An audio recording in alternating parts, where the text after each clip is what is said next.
اللهم صل على سيدنا محمد یا رب صل وسلم. بسم اللہ الرحمن الرحیم. سورہ یونس کا رکوع نمبر 8 اور 11ویں پارے کا رکوع نمبر 13 انشاءاللہ میں شروع کروں گا. حسب معمول اس کا سب سے پہلے لفظی ترجمہ مختصر گرامر کے ساتھ، پھر انشاءاللہ اس کی تفسیر ہوگی. اعوذ باللہ من الشیطان الرجیم. بسم اللہ الرحمن الرحیم. وَاتْلُ عَلَيْهِمْ نَبَأَ نوح، آپ ان پر تلاوت کیجئے نوح کی خبر. اذ قال لقومہ، جب نوح نے کہا اپنی قوم سے، یا قومی، اصل میں تھا یا قومی، یا کو حذف کیا، زیر لگا دیا اس کے نیچے. یا قومی، اے میری قوم، ان کان کبورا علیکم، اگر ہے کبورا علیکم، کئی بار یہ لفظ آ چکا ہے نا، کبورا کے بعد جب علا آتا ہے تو اس کا مطلب ہوتا ہے کسی چیز کا شاق گزرنا، مشکل ہونا. اے میری قوم، ان کانا، اگر ہے کبورا علیکم مقامی، میرا مقام تم پر مشکل ہے، یعنی میرا تمہیں تمہارے درمیان مقام کرنا، قیام کرنا، ٹھہرنا، یہ تمہیں مشکل لگ رہا ہے، تم پہ بوجھ ہے، تم اس کی وجہ سے یہ محسوس کر رہے ہو کہ تم مصیبت میں آ گئے ہو. وَتَذْكِيرِ بِآيَاتِ اللَّهِ، تذکیر کا معنی نصیحت، تذکیری میرا نصیحت کرنا، بِآيَاتِ اللَّهِ اللہ کی آیات کے ساتھ، یعنی میرا مقام اور میرا اللہ کی آیات کے ساتھ تمہیں نصیحت کرنا یہ تمہیں بوجھل لگ رہا ہے، تم اس کی وجہ سے ٹینشن میں اپنے آپ کو محسوس کر رہے ہو. فَعَلَى اللَّهِ تَوَكَّلْتُ، تو بے شک میں اللہ ہی پر توکل کرتا ہوں. فَأَجْمِعُوا أَمْرَكُمْ، تو تم جمع کرو، اجمع یجمع اجماعاً جمع کرنا، اکرم یکرمو کی طرح، تو جمع کرو اپنے کام کو، وشرکاءکم، اور اپنے سارے معبودوں کو، سب کو ایک جگہ جمع کر لو، یعنی میرے خلاف. پھر کیا کرو، ثم لا یکن امرکم، پھر نہ ہو امرکم تمہارا معاملہ، علیکم غمہ، تم پر تنگی کا سبب. غمہ کا معنی مطلب یہ ہے کہ یعنی تنگی کا، دل کی تنگی کا باعث نہیں ہونا چاہیے. تم میرے ساتھ ایسا معاملہ کرو جس میں تمہارا دل تنگ نہ ہو، یعنی میرے خلاف اتنی تدبیر کرو کہ تمہیں حسرت نہ رہے. دوبارہ ترجمہ کر دیتا ہوں. فَأَجْمِعُوا أَمْرَكُمْ، بلکہ شروع سے، اے میری قوم، اگر میرا ٹھہرنا اور میرا اللہ کی آیات کے ساتھ نصیحت کرنا تمہیں شاق گزر رہا ہے، تمہیں ٹینشن لگ رہی ہے، اس سے تم اس سے تکلیف محسوس کر رہے ہو، تو میں تو اللہ پہ توکل کرتا ہوں.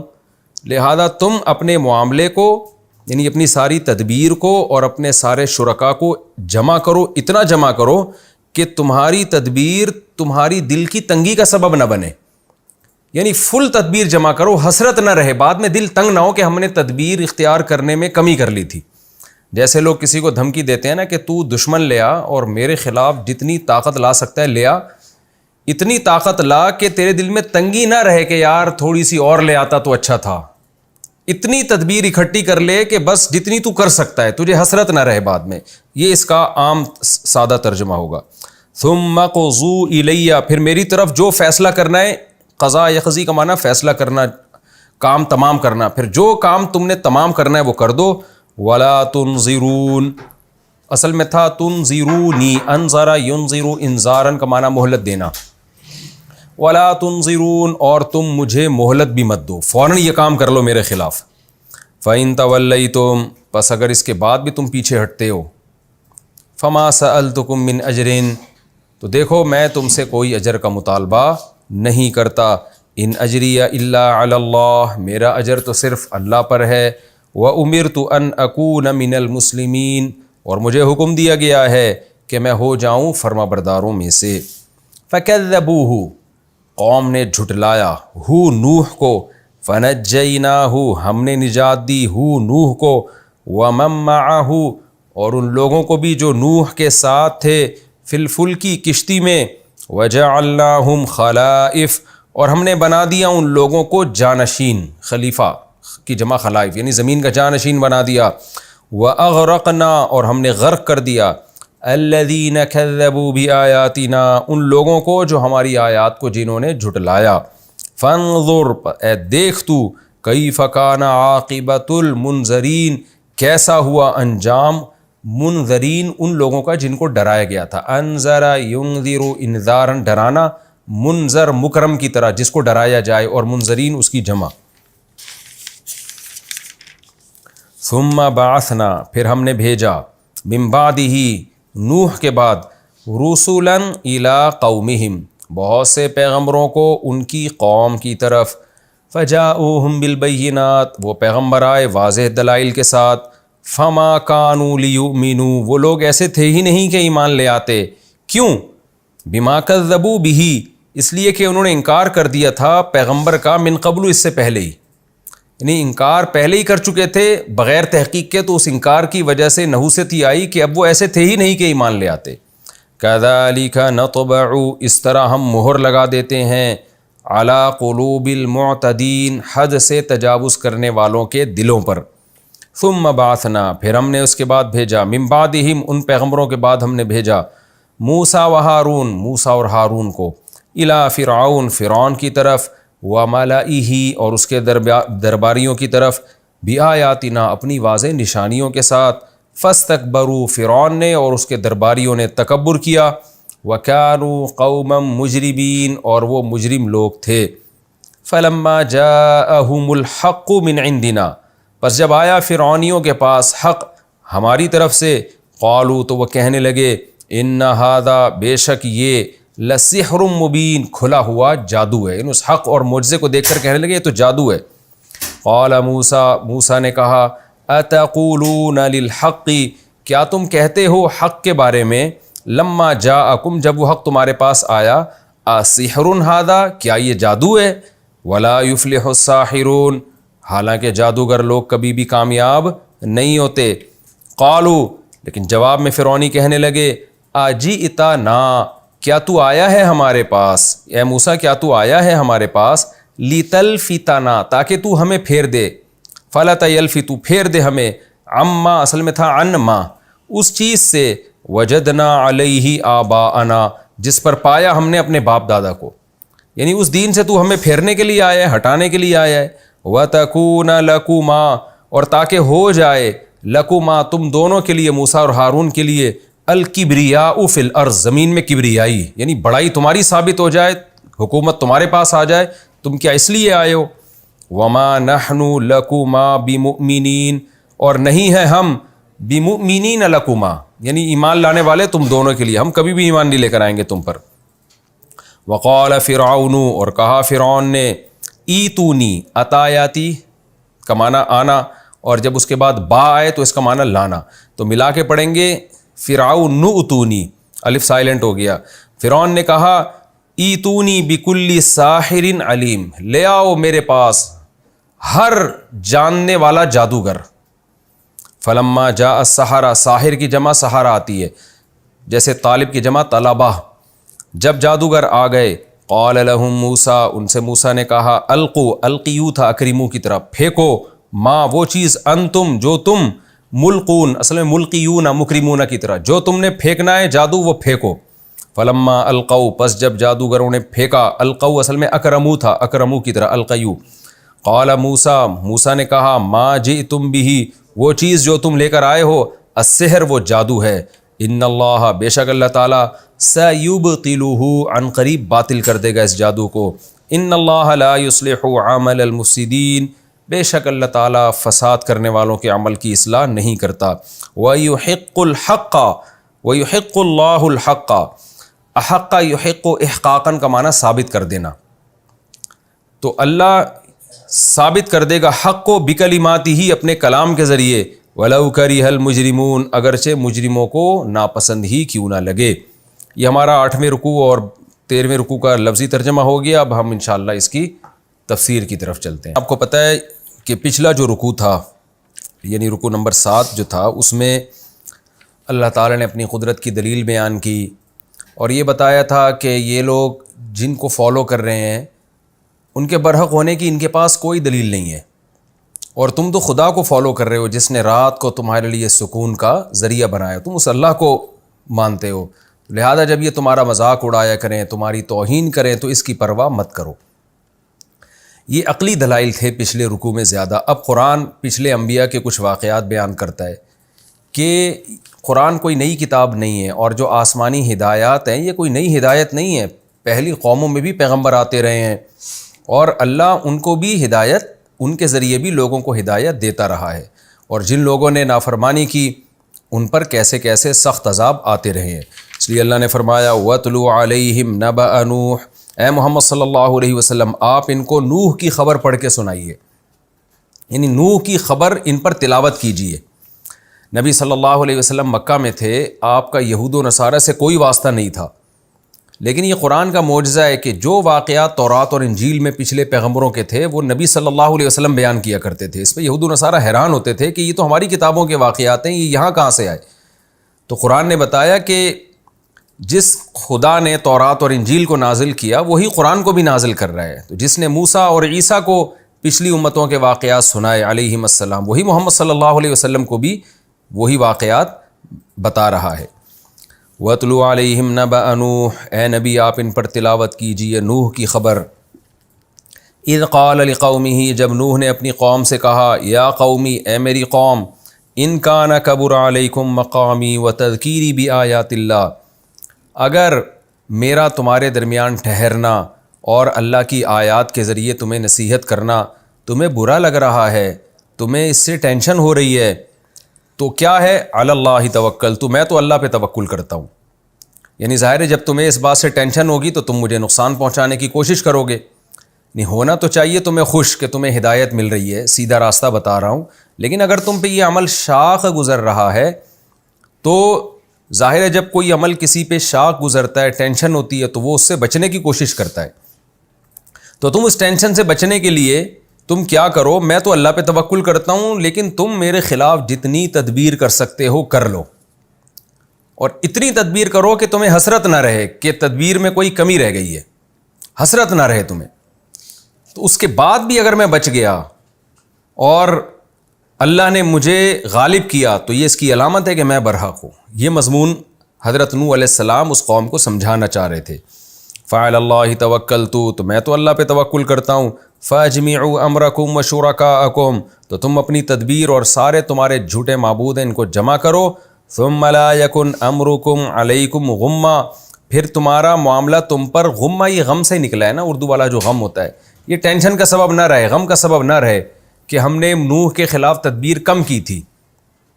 ساری تدبیریں اکٹھی کر لو اور یہ تمہارے معبود جن کو میں برا بلا کہتا ہوں ان کو بھی میرے خلاف لے آؤ۔ تو ثم اقضوا الیہ، پھر میری طرف تم نے جو کرنا ہے کر لو، ولا تنظرون، اور مجھے مہلت بھی نہ دو۔ یعنی ظاہر ہے تم یہ کرنے کے بعد بھی اگر میرا کچھ نہیں بگاڑ پا رہے تو پھر بہتر نہیں ہے کہ مجھ پر ایمان لے آؤ۔ دو ہی راستے ہوتے ہیں نا، یا تو آپ حق کو راستے سے ہی ہٹا دیں یا حق پر ایمان لے آئیں۔ تو میں تو اتنے کانفیڈنس کے ساتھ تمہیں تبلیغ کر رہا ہوں اور مجھے اپنی دعوت کے برحق ہونے کا اتنا 100% یقین ہے کہ تم ساری تدبیریں بھی میرے خلاف کر لو نا تو مجھے میرا اللہ پر اعتماد اور توکل ہے۔ فَإِن تَوَلَّيْتُمْ، یہ بات سن کے بھی اگر تم پیچھے ہٹ گئے، یعنی اس بات کے بعد تو تمہیں ایمان لے آنا چاہیے نا کہ اتنے کانفیڈنس کے ساتھ نوح علیہ السلام یہ دعویٰ کر رہے ہیں، یہ کانفیڈنس اہل حق میں ہی ہوتا ہے، اہل باطل میں ایسا اعتماد نہیں ہوتا۔ فَإِن تَوَلَّيْتُمْ، پس اگر اس کے بعد بھی تم پیچھے ہٹتے ہو، فَمَا سَأَلْتُكُم مِّنْ أَجْرٍ، تو دیکھو میں نے تم سے کوئی اجر نہیں مانگا۔ کیا مطلب؟ نہ میں تمہاری مخالفت سے ڈرتا ہوں اور نہ تمہارے ایمان لانے سے میرا کوئی دنیاوی فائدہ ہے۔ تو یہ اور میرے برحق ہونے کی ایک اور دلیل ہو گئی۔ ایک تو دلیل یہ کہ میں کتنے کانفیڈنس سے کہہ رہا ہوں کہ یہ جو خدا تم نے بنائے ہوئے ہیں نا یہ کچھ بھی نہیں کر سکتے، سب کو میرے خلاف لے آؤ۔ ایک تو یہ دلیل، دوسرا یہ کہ اگر تم ایمان لاتے ہو تو مجھے کیا ملے گا اس سے؟ مجھے تو کچھ بھی نہیں مل رہا۔ یہ خود اس کی علامت ہے کہ میں خدا کا بھیجا ہوا پیغمبر ہوں، میرا کوئی اس میں دنیاوی مفاد نہیں ہے۔ فَإِن تَوَلَّيْتُمْ فَمَا سَأَلْتُكُم مِّنْ أَجْرٍ، اگر تم پھر بھی پیچھے ہٹتے ہو تو میں نے تم سے کوئی اجر کا مطالبہ نہیں کیا۔ ان اجریہ الا علی اللہ، نہیں ہے میرا اجر مگر اللہ پر، اس نے مجھے اجر دینا اس دعوت پر۔ وَأُمِرْتُ أَنْ أَكُونَ مِنَ الْمُسْلِمِينَ، اور مجھے حکم دیا گیا ہے کہ میں فرما برداروں میں سے ہو جاؤں۔ کیا مطلب؟ میں جس بات کا تمہیں حکم دے رہا ہوں صرف تمہیں اللہ کا فرما بردار نہیں بنا رہا، سب سے پہلے ان احکام کا خود کو پابند کر رہا ہوں میں۔ مجھے بھی اللہ نے آرڈر دیا ہے کہ میں بھی اس کی شریعت کو فالو کروں، اس میں میں اور تم برابر ہیں۔ یہ خود ایک تیسری دلیل ہے نوح علیہ السلام کے برحق ہونے کی۔ جب کوئی لیڈر کسی کو کسی بات کا آرڈر دیتا ہے اور وہ سب سے پہلے اس کا پابند خود اپنے آپ کو سمجھتا ہے، تو یہ بھی ایک ظاہری علامت ہوتی ہے اس بات کی کہ یہ لیڈر جس چیز کی دعوت دے رہا ہے وہ واقعی اس کو دل سے برحق سمجھتا ہے یہ. ورنہ آپ دیکھیں نا ہمارے لیڈروں کی حالت، جس چیز کی لوگوں کو دعوت دے رہے ہیں خود اس کے خلاف چل رہے ہوتے ہیں. تو نوح علیہ السلام نے کہا مجھے خود بھی حکم دیا گیا ہے کہ میں اس کا فرما بردار بن کے زندگی گزاروں، یعنی میں تمہیں اپنا فرما بردار نہیں بنا رہا، میں تمہیں اپنے آپ کو بھی اور تمہیں بھی اس کائنات کے خالق کا فرما بردار بنا رہا ہوں جس نے اس کائنات کو پیدا کیا. مگر کیا ہے فَكَذَّبُوهُ، اللہ کہتے ہیں قوم نے جھٹلایا، فَنَجَّيْنَاهُ، تو ہم نے نجات دے دی نوح کو بھی، وَمَن مَّعَهُ، اور جو نوح کے ساتھ فی الفلک کی کشتی میں تھے ان کو بھی، وَجَعَلْنَاهُمْ خَلَائِفَ، اور جو لوگ کشتی میں نوح کے ساتھ سوار تھے اور نوح علیہ السلام ہم نے انہی کو زمین کا جانشین بنایا. وَأَغْرَقْنَا الَّذِينَ كَذَّبُوا بِآيَاتِنَا، اور جو لوگ ہماری آیات کا انکار کیا کرتے تھے ہم نے سب کو غرق کر دیا. فانظر، اے مخاطب دیکھ، کیف کان عاقبۃ المنذرین، جن کو عذاب سے ڈرایا گیا تھا اس کا انجام کیا ہوا. تو اللہ تمہیں بھی عذاب سے ڈرا رہا ہے، ایسا نہ ہو کہ تمہارا انجام بھی انہی کے جیسا ہو. اللہ ہم سب کی حفاظت کرے. ثم بعثنا، پھر ہم نے کیا کیا، پھر ہم نے سلسلہ ختم نہیں کر دیا کہ بس جی نوح علیہ السلام کو بھیجا، چونکہ قوم تباہ ہو گئی تو پھر نوح علیہ السلام کی اولاد زمین میں پھیلی پھولی اور قومیں بننا شروع ہو گئیں، تو ہم نے ایسے ہی چھوڑ دیا بس جس کا دل چاہے ایمان لائے جس کا دل چاہے نہ لائے. نا نا نا نا نا، ایسے لاوارث نہیں چھوڑا. ثم بعثنا من بعدہ، پھر نوح کے بعد ہم نے بھیجا رسولاً بہت سارے پیغمبروں کو، الی قومہم، ان کی قوموں کی طرف. فجاؤہم بالبینات، پھر وہ پیغمبر صرف دعویٰ نہیں کیا انہوں نے آ کے کہ ہم پیغمبر ہیں، بلکہ دلائل کے ساتھ آئے، ان کے پاس معجزوں کے ساتھ آئے. ایسے تمام دلائل اللہ نے ان کے ساتھ لگا دیے تھے جن کو دیکھ کر قوم کو 100% یقین آ جائے کہ یہ عام انسان نہیں ہے بلکہ یہ اللہ کے بھیجے ہوئے پیغمبر ہیں، اللہ کے بھیجے ہوئے، اللہ کے نمائندے ہیں یہ. لیکن اللہ کہتے ہیں فما کانوا لیؤمنوا، مگر وہ ایسے تھے ہی نہیں کہ ایمان لے آتے. کیوں یہ حالت ایسی سخت کیوں ہو گئی ان کی، ایسی ہٹ دھرمی کیوں کہ ایمان لانے کا سوال ہی پیدا نہیں ہوتا تھا؟ کیوں؟ بما کذبوا به من قبل، اس لیے کہ انہوں نے اس کا انکار کر دیا تھا پہلے ہی، یعنی اول دفعہ میں انکار کر دیا. کیا مطلب؟ ہونا یہ چاہیے تھا کہ جب پیغمبروں نے نبوت کا دعویٰ کیا اور پیغمبروں نے لوگوں کو سیدھا راستہ دکھایا تو قوم کو چاہیے تھا پہلے ان کی بات سنتے، ان سے دلائل کا مطالبہ کرتے، ان دلائل میں غور کرتے، پھر مانتے یا انکار کرتے. جب بھی کوئی شخص دعویٰ کرتا ہے تو یہی ہوتا ہے نا. لیکن آپ کیا کر رہے ہیں کہ آپ میں تکبر اتنا ہے کہ اگلی کی بات سننے کے لیے آپ تیار نہیں ہیں. انہوں نے دعویٰ کیا اور آپ نے فوراً انکار کر دیا، اس سے آپ ضد پہ آ گئے. یہ انسان کی نیچر ہے، جب وہ کسی کی مخالفت ایک دفعہ کرتا ہے نا تو پھر اس مخالفت کو انا کا مسئلہ بنا لیتا ہے. اسے پتہ ہے اگر میں نے بعد میں مان لیا تو لوگ کیا کہیں گے، یار پہلے تو مخالفت کر رہے تھے اور اب تسلیم کر رہے ہو. یہ آج بھی آپ کو صبح و شام نظر آئے گا. سیاسی لیڈروں کو ماننے والے ہیں ان میں نظر آئے گا، جو مذہبی رہنماؤں کو ماننے والے ہیں ان میں نظر آئے گا، جو باطل قسم کے اسکالرز ہیں مذہبی ان میں بھی یہ چیز نظر آئے گی. ایک دعویٰ اگر کر دیا تو اس سے پیچھے نہیں ہٹتے، پھر اس کو انا کا مسئلہ بنا لیتے ہیں. تو قرآن سے پتہ چلتا ہے کہ یہ بہت بڑی گمراہی کا ذریعہ بنتی ہے یہ چیز. اس لیے پہلی دفعہ ہی تحقیق کے بعد کوئی بات کرنی چاہیے. کسی کے انکار کرنے میں بھی ایک دم جلد بازی نہ کریں، اور اگر بالفرض جلد بازی کر کے غلطی ہو گئی ہے آپ سے تو جب غلطی پر آپ کو اطلاع ہو آپ فوراً رجوع کریں اور لوگوں کی بدنامی کی پرواہ نہ کریں. کیونکہ اگر آپ نے رجوع نہیں کیا تو آپ کے دل پہ مہر لگ جائے گی، جیسے کہ قرآن بیان کر رہا ہے. قرآن کہتا ہے فما کانوا لیؤمنوا، وہ ایسے تھے ہی نہیں کہ ایمان لے آتے. کیوں؟ بما کذبوا به من قبل، اس لیے کہ پہلے ہی انکار کر دیتے تھے وہ. کذالک نطبع علی قلوب المعتدین، دیکھو اس طرح سے ہم حد سے تجاوز کرنے والوں کے دلوں پر مہر لگا دیتے ہیں. حد سے تجاوز ہے نا کہ اگلے کی بات سنی، پوری ابھی تسلی سے سنی نہیں ہے، اس کے دعوے میں غور کیا ہی نہیں، اور تکبر اتنا ہے آپ میں کہ آپ فوراً انکار کر دیا، تو حد سے تجاوز ہے نا. بعض لوگ سمجھتے ہیں کہ ہم جو رائے رکھتے ہیں نا وہ غلط ہو ہی نہیں سکتی، یہ تکبر ہے، لہذا ان کی رائے کے خلاف کوئی بات شروع بھی کرے گا یہ لال پیلے ہونا شروع ہو جاتے ہیں. آج بھی ہمیں نظر آتا ہے کہ آپ کسی کی رائے کے خلاف ابھی بات اسٹارٹ ہی کرتے ہیں وہ ایک دم اس کو سختی سے رد کر دیتا ہے. تو یہ بہت بڑا تکبر ہے اور باطل کی بنیاد ہے یہ جس کی وجہ سے دلوں پہ مہر لگتی ہے۔ قرآن کہتا ہے ثم بعثنا من بعدہم، بہت سارے جو ہم نے پیغمبر بھیجے ان بہت سارے پیغمبروں کے بعد پھر ہم نے 2 پیغمبر بھیجے، موسیٰ و ہارون، موسیٰ کو بھی اور ہارون کو بھی۔ کہاں بھیجا؟ الی فرعون وملئہ، فرعون کی طرف اور اس کے درباریوں کی طرف۔ بھیجے تو سب کی طرف تھے، لیکن چونکہ پہلا خطاب ان کا فرعون اور اس کے درباریوں سے تھا نا، ڈائریکٹ حکومتی ایوان میں داخل ہوئے، اس لیے قرآن نے اس کا تذکرہ کیا ہے۔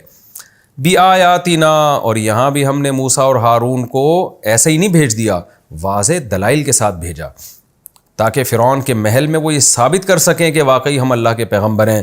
لیکن کیا ہوا؟ فاستکبروا، فرعونیوں نے تکبر کیا،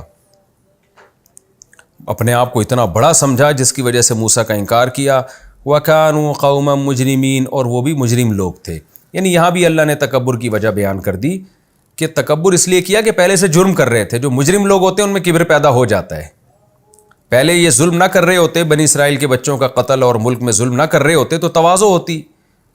دیکھیں ملکہ سبا ظالم نہیں تھی نا، جو قوم پہ ظلم نہیں کرتی تھی، سلیمان علیہ السلام کے معجزہ دیکھتے ہی ایمان لے آئی۔ فرعون بڑا ظالم تھا، تو جو بڑے ظالم لوگ ہوتے ہیں ان کے دل سخت ہو جاتے ہیں، اس لیے قرآن کہتا ہے فاستکبروا وکانوا قوما مجرمین، انہوں نے تکبر کیا اور یہ مجرم لوگ تھے۔ فلما جاءہم الحق من عندنا، پس جب ہمارے پاس سے، ہماری طرف سے فرعونیوں کے پاس حق آیا، قالوا ان ھذا لسحر مبین، تو کہنے لگے بے شک یہ واضح جادوگر ہے، یعنی ہمیں اس کے جادو ہونے میں کوئی کنفیوژن نہیں ہے۔ قال موسیٰ، موسیٰ علیہ السلام نے کہا اتقولون للحق لما جاءکم، تم حق کے بارے میں کہتے ہو جب وہ تمہارے پاس آیا، اسحر ھذا، کیا یہ حق جادو ہے؟ ولا یفلح الساحرون، تمہیں پتہ ہے کہ جادوگر کامیاب نہیں ہوتے، تو میں تو قوم کا ایک ایسا شخص نہیں ہوں جو ناکامی والے راستے کو اختیار کرے۔ جادوگر تو برے لوگ ہوتے ہیں، وہ اپنے مشن میں کامیاب نہیں ہوتے۔ آج بھی دیکھ لیں نا، رنگ دھڑنگ گھوم رہے ہوتے ہیں جادوگر لوگ، جو جس کے پاس کچھ کرنے کو کچھ نہیں ہوتا وہی جادو سیکھ رہا ہوتا ہے۔ تو جادوگر تو کبھی بھی کامیاب نہیں ہوتے۔ میں تو اللہ کا پیغمبر ہوں، میں جادو کیسے اختیار کر سکتا ہوں؟ لیکن فرعون نے کیا کہا؟ قالوا اجئتنا، اے موسیٰ کیا تو آیا ہے ہمارے پاس، لتلفتنا عما وجدنا علیہ آباءنا، تاکہ تو ہمیں ہٹا دے اس دین سے جس پر ہم نے اپنے باپ دادا کو پایا، تو ہمارا کلچر چینج کرنا چاہتا ہے۔ وَتَكُونَ لَكُمَ الْكِبْرِيَاءُ فِي الْأَرْضِ، اور تو یہ چاہتا ہے کہ تم دونوں کے لیے زمین میں بڑائی ہو جائے، تم دونوں زمین کے بادشاہ بن جاؤ، تو اس کے لیے تم نے یہ لیبل لگا دیا ہے۔ وَمَا نَحْنُ لَكُمَا بِمُؤْمِنِينَ، اور نہیں ہے ہم تمہارے لیے ایمان لانے والے۔ صاف انکار کر دیا فرعون نے۔ وَقَالَ فِرْعَوْنُ، اور پھر فرعون نے کہا ایتونی بِكُلِّ سَاحِرٍ عَلِيمٍ، ہر طرح کے جادوگر میرے پاس لے کر آؤ تاکہ موسیٰ کا مقابلہ کرواؤں۔ فَلَمَّا جَاءَ السَّحَرَةُ، جب جادوگر آ گئے، قال لهم موسیٰ، موسیٰ علیہ السلام نے ان سے کہا القوا ما انتم ملقون، ڈالو وہ جادو جو تم ڈالنا چاہتے ہو۔ قرآن نے نا ایک واقعے کو مختلف جگہوں پہ بیان کیا ہے، کہیں تفصیل بیان کی، کہیں ادھورا واقعہ بیان کیا، کہیں واقعے کا ایک پہلو بیان کیا، کہیں دوسرا پہلو بیان کیا۔ ہمیں سورہ طٰہٰ سے پتہ چلتا ہے کہ سب سے پہلے جادوگروں نے موسیٰ علیہ السلام سے مطالبہ کیا تھا۔ جادوگروں نے موسیٰ علیہ السلام سے کہا تھا کہ اے موسیٰ پہلے وار ہم کریں یا پہلے آپ کریں گے؟ تو جواب میں موسیٰ علیہ السلام نے کہا کہ بل القوا، نہیں تم پہلے وار کرو۔ تو یہاں موسیٰ علیہ السلام، یہاں جادوگروں کے کلام کا تذکرہ نہیں ہے، اس کو قرآن نے حذف کر دیا، بلکہ صرف اتنی بات باقی رکھی کہ موسیٰ نے کہا تھا کہ تم پہل کرو۔ تو بات درست ہے، حضرت موسیٰ نے کہا تھا، لیکن یہ جو کہا تھا یہ جادوگروں کے جواب میں کہا تھا، اصل میں پہلے جادوگروں نے کہا تھا۔ قال لهم موسیٰ القوا ما انتم ملقون، موسیٰ نے کہا تم نے جو جادو ڈالنا ہے ڈالو۔ فلما القوا، جب انہوں نے ڈالا جادو، قال موسیٰ ما جئتم به السحر، موسیٰ نے کہا جو تم کچھ لے کر آئے ہو وہ جادو ہے۔ یہاں بھی قرآن نے دوسرے مقام پہ ڈیٹیل بیان کی ہے سورہ طٰہٰ میں کہ جب انہوں نے جادو پھینکا ہے، وہ رسیاں پھینکی ہیں، وہ سانپ بن کے دوڑنے لگیں، تو موسیٰ علیہ السلام خوفزدہ ہو گئے، جس پہ اللہ نے وحی کی اور کہا کہ یہ جادو ہے اور آپ اپنی لاٹھی زمین پہ ڈالیں۔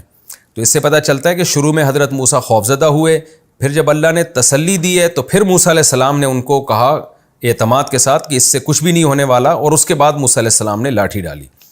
قال موسیٰ ما جئتم به السحر، موسیٰ علیہ السلام نے کہا جو کچھ تم لائے ہو وہ جادو ہے۔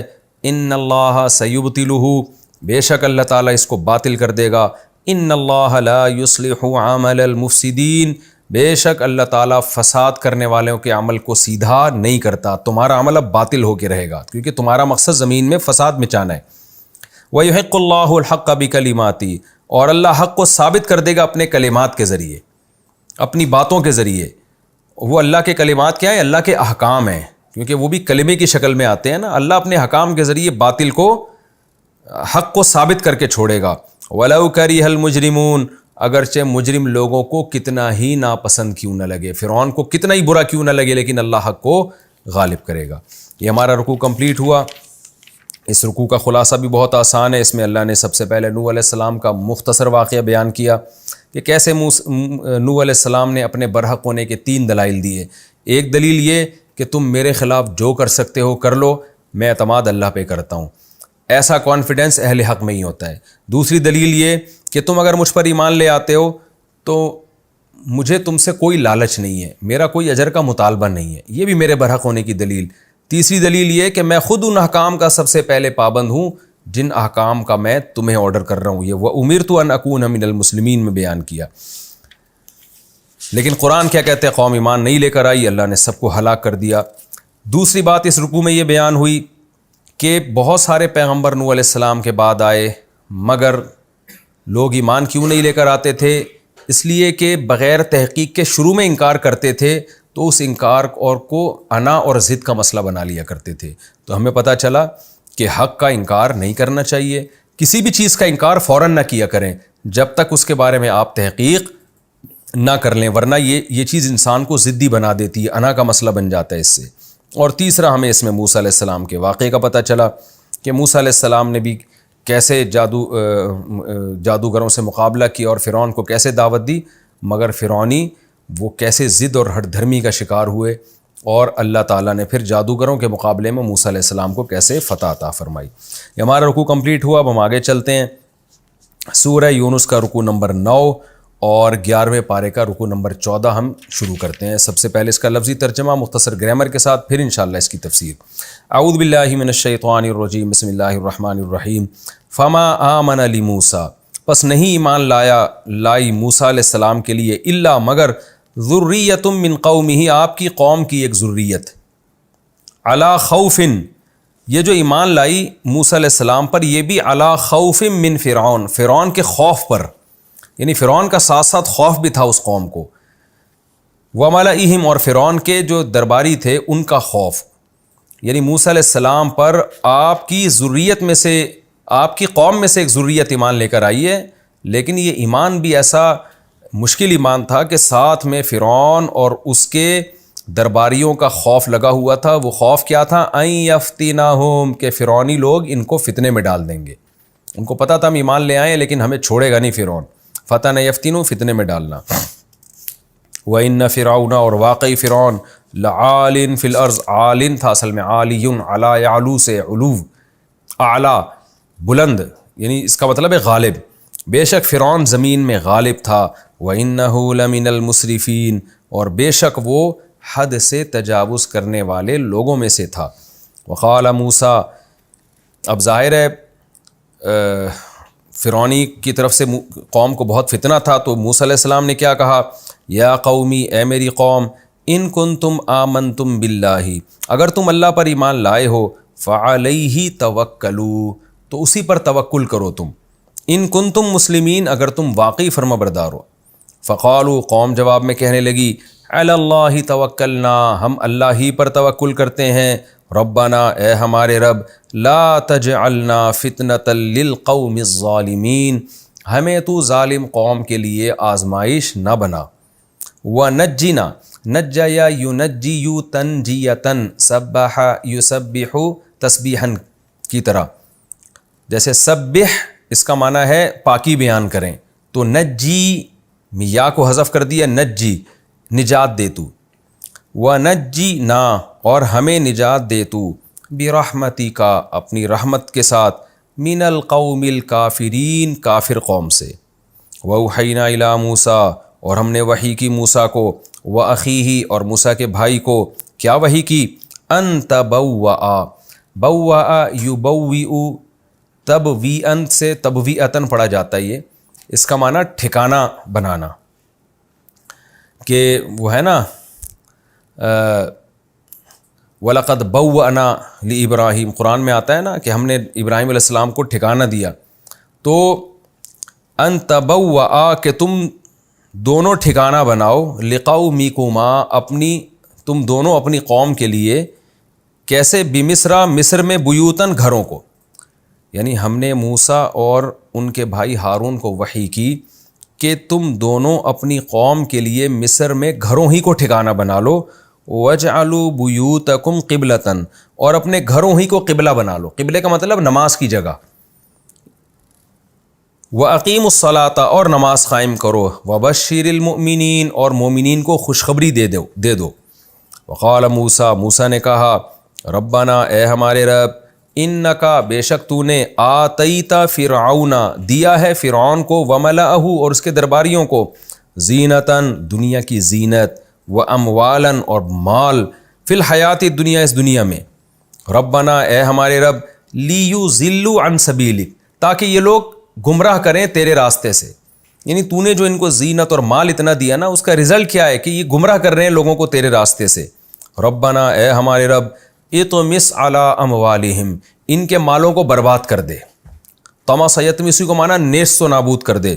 واشدد علی قلوبہم، اور ان کے دلوں کو سخت کر دے. شدد یشدد، شد یشد، باندھ دے. یعنی مطلب یہ کہ ہدایت کی طرف جانے نہ دے ان کو. فلا یؤمنوا، پس یہ ایمان نہ لے کر آئیں، حتی یروا العذاب العلیم، یہاں تک کہ دردناک عذاب دیکھ لیں. اور ظاہر ہے دردناک عذاب دیکھنے کے بعد ایمان قبول ہی نہیں ہوتا. قال، اللہ نے کہا، قد اجیبت، اجاب یجیبو، جواب دینا، اجیبت، جواب دے دیا گیا ہے، دعوتکما، تم دونوں کی دعاؤں کا. موسیٰ اور ہارون نے جو دعا کی ہے ان دونوں کا جواب دے دیا گیا، یعنی یہ دعا قبول کر لی گئی ہے.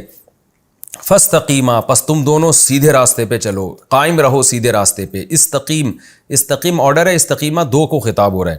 ولا تتبعانی، تتبعات تھا اصل میں، نون تاکید کا لگا دیا. تتبعانی، اور ہرگز تم دونوں اتباع مت کرو، سبیل الذین لا یعلمون، ان لوگوں کے راستے کو جو جانتے نہیں ہیں، جو جاہل لوگ ہیں، جو غیر مسلم ہیں، ان کے راستے کو فالو مت کرو.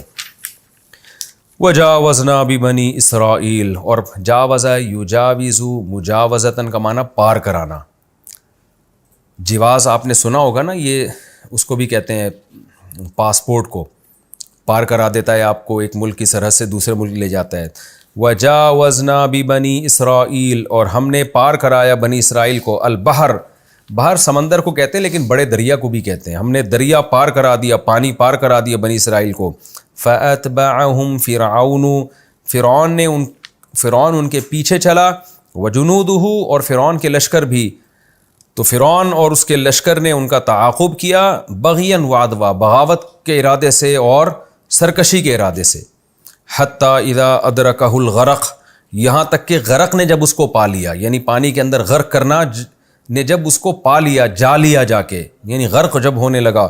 قالا، تو کہتا ہے، آمنتو، میں ایمان لایا، انہو، کہ بے شک بات یہ ہے، یعنی اس بات پر میں ایمان لایا، لا الہ الا، کہ کوئی عبادت کے لائق نہیں ہے، الا، مگر، الذی، وہ ذات، آمنت بہی، جس پر ایمان لائی ہے بنو اسرائیل، بنو اسرائیل. میں کوئی عبادت کے لائق نہیں ہے مگر وہ ذات جس پر بنی اسرائیل کا ایمان ہے. وَأَنَا مِنَ الْمُسْلِمِينَ، اور میں بھی فرما برداروں میں سے ہوں. الآن، یہ لفظ کئی دفعہ پہلے آ چکا ہے نا، اصل میں تھا الآن. آ کا معنی کیا، الآن کا معنی ابھی. تو جب دو حمزہ اکٹھی ہوتی ہیں تو دوسرے کو الف سے بدل دیتے ہیں. الآن، کیا اب، یعنی قرآن کہتا ہے، اللہ نے کہا کیا اب. وقد عصیت قبل، حالانکہ تو اس سے پہلے نافرمانی کرتا رہا ہے. وکنت من المفسدین، اور تو تھا فساد پھیلانے والوں میں سے. فالیوم، پس آج، میں نے کئی بار بتایا نا، الیوم کا مطلب ہوتا ہے آج، آج کے دن، ننجی کا ببدنی کا، ہم تجھے نجات دیں گے تیرے جسم کے ساتھ. یعنی مراد ہے تجھے نجات دیں گے نہیں، یعنی اس سے مراد یہ نہیں ہے کہ تجھے آخرت کے عذاب سے نجات دیں گے، بلکہ ہم تجھے تیری باڈی کے ساتھ نجات دیں گے، یعنی اس دریا سے بچا لیں گے ہم تجھے. نجا، ینجی کا معنی نجات دینا. لِتَكُونَ تاکہ ہو جائے تو، لیمن اس شخص کے لیے، خلفہ کا جو تیرے بعد ہے. خلف بعد کو کہتے ہیں نا، خلیفہ جانشین کو جو اصل کے بعد آتا ہے، تو خلف میں بعد والا معنی پایا جاتا ہے. خلفہ کا تاکہ وہ لوگ جو تیرے بعد ہیں، ہر وہ شخص جو تیرے بعد ہے وہ ہو جائے، تو ہو جائے اس شخص کے لیے آیا. دوبارہ ترجمہ کر دیتا ہوں. فَالْيَوْمَ پس آج کے دن، نُنَجِّيكَ ہم تجھے نجات دیں گے، بِبَدَنِكَ تیرے جسم کے ساتھ، یعنی تجھے اس پانی سے نجات دیں گے تیرے جسم کے ساتھ، تاکہ تو بن جائے اس شخص کے لیے، خلفہ کا جو تیرے بعد آنے والا شخص ہے اس کے لیے تو بن جائے آیتاً ایک نشانی. وَإِنَّ اور بے شک کثیرا من الناس لوگوں میں بہت سارے لوگ، عن آیاتنا ہماری نشانیوں سے، لغافلون لام تاکید کے لیے، غافلون غفلت میں ہیں. بے شک بہت سارے لوگ ہماری نشانیوں سے غفلت میں ہیں. یہ جناب اس رکوع کا ہو گیا لفظی ترجمہ مختصر گرامر کے ساتھ. اب ہم انشاءاللہ اس کی تفسیر کی طرف چلیں گے، لیکن وقت چونکہ مکمل ہو چکا ہے تو اس کی تفسیر انشاءاللہ ہم اگلے ایپیسوڈ میں.